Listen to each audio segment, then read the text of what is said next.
Good morning, options traders. Steve Ganz here in the continuing start to finish series. Now, I placed this trade on DJT.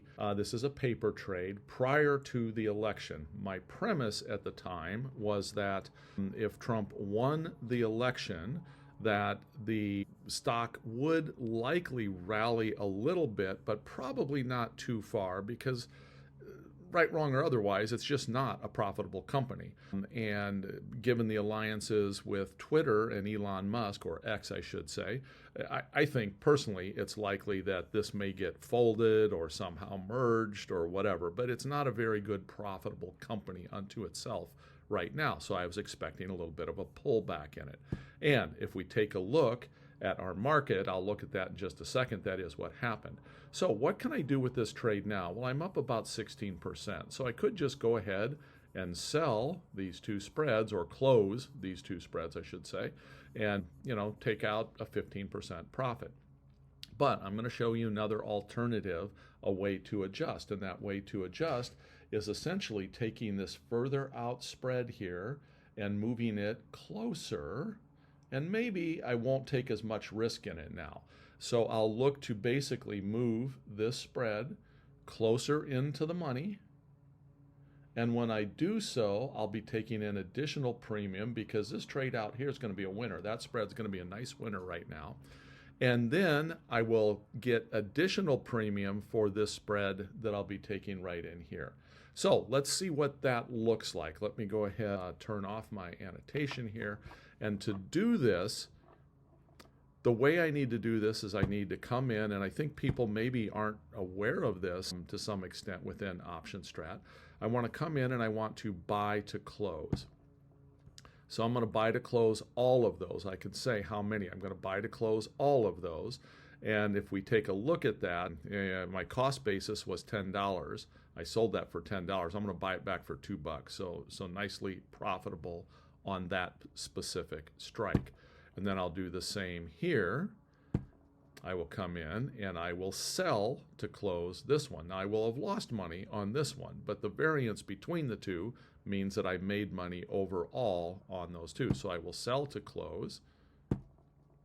And now this is what my position looks like. You can see it's just this vertical put spread, which is starting to get pressured a little bit. Now, if I'm of the opinion that this is likely to run back up, and if I take a look here at a chart, maybe that's the case. I am right here at what I previously may call a support level. My personal opinion is it's probably going to be going lower from here.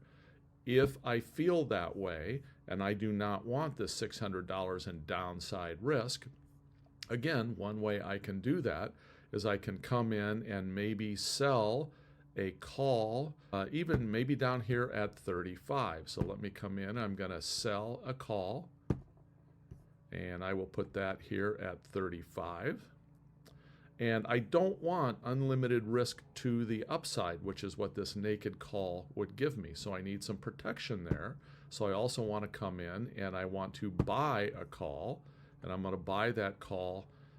I can slide that around here and decide where I want that. Well, if I do it here, I've got an equal distant condor with virtually no risk of loss here. You can see that my risk of loss is only $70 if this thing plummets. Now, I would be giving back this $360 or so. Again, my opinion is it's likely to go lower as opposed to higher.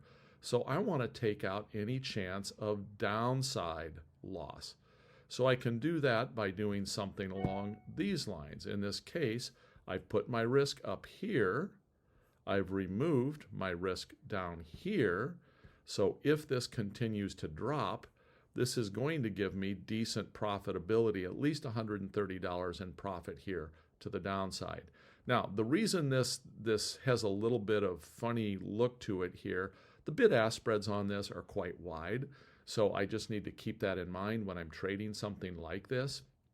But I'm going to go ahead and I'm going to save this trade. I'm going to save it as adjusted. I'll put in here, and then I'll put in the date here, which is the 7th. So 11/7/24. I rolled in, and I'll put short call spread for additional premium.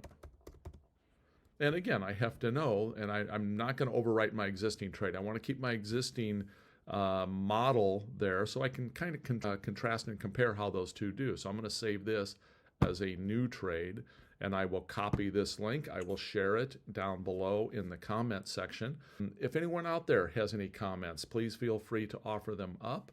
Please like, subscribe. That tells us that this content is of value to you, and we'll continue putting this content out going forward. So that's it for now. This is my newly modified position. Again, something to note is if you do an adjustment here, you do need to do exactly what I did. You need to close these out. You can't just remove them because this particular trade had some nice profitability in it. If I come in and just pull these off and say, you know, and I didn't close them, if I just came and excluded them or removed them, then I'm missing out whatever P&L would have been generated by this trade.